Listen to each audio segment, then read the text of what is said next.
Hello class. Today we're back talking about more modal verbs. Last week we talked about modal verbs of ability. This week we're going to be talking about modal verbs of possibility and also logical conclusions. Modals can be used to express possibility about things that are either possible now or will be possible in the future. If we are talking about the possibility that something will happen or is true, we could use the modals could, may, or might. For example, we could say, it might be sunny tomorrow, or we could also say, it may be sunny tomorrow, or it could be sunny tomorrow. If we're talking about the possibility that something won't happen or isn't true, we use may not or might not. So we could say, it might not be sunny tomorrow. Or we could say, I may not finish my homework before class. If we are talking about something that we are certainly sure won't happen or isn't true, we would use the modals couldn't or can't.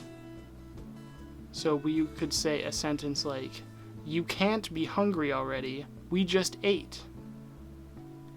If you're forming questions, you will use could, but not may or might. You could say, where could the dog be?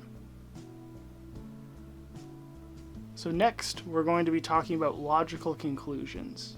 And logical conclusions are a little bit different from possibility. Possibility is when you're talking about something that just may happen or may not happen, but logical conclusions are based on some sort of evidence. Like with possibility, we can use logical conclusions in the present or the future, but we're going to be using different words to do so. When we are making logical conclusions, we're going to use the modals must, have to, and have got to. All of these are used in affirmative logical conclusions, and they have very similar uses, with the only difference being how formal the language is. Must is our most formal, have to is in the middle, and have got to is our least formal use of logical conclusions. So some examples of affirmative logical conclusions could be, the taxi must be outside. I heard a car honk. We could also say the taxi has to be outside, or the taxi has got to be outside.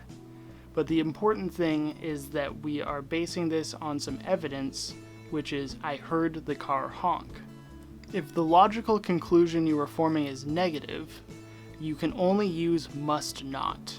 You do not use have to or have got to when you're forming a negative sentence.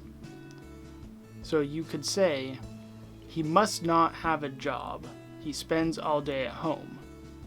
It's important to note that logical conclusions are different from facts. For facts, we are using simple present tense or future tense, but we would not use a logical conclusion to talk about that.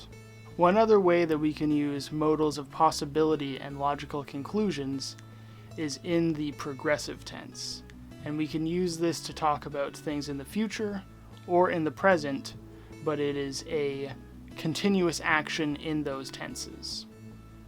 If we are talking about a possible continuing action in the present or future, you can use may, might, or could plus be plus your verb and add ing to the end.